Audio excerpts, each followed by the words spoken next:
Assalomu alaykum hammaga.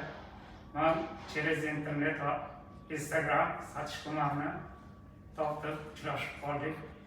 Bu odamga analiz javoblarini jo'natdim. Menga jigar serozi aniqlangan edi. Bu odam menga taklifnoma jo'natib bergan sotish ko'mak. Men bu yerga Hindistonga keldim, aeroportda uchrashdik.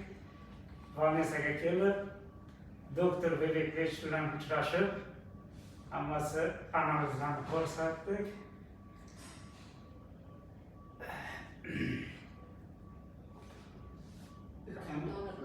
Ukam donorlik qildi.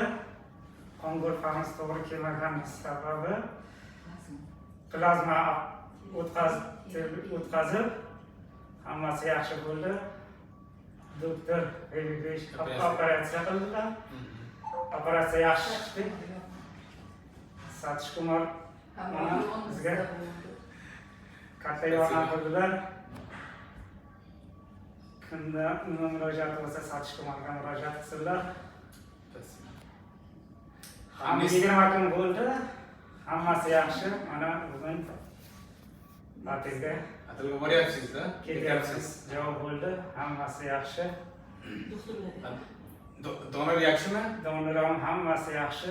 Hammasi yaxshi-da? Ha. Sizning holatingiz yaxshimi? Mani holatim hammasi yaxshi. Sizga katta rahmat. Spasiba. Sog' bo'ling, salomat bo'ling. Spasiba. Okey. Hech kim kasal bo'lmasin. Zo'r.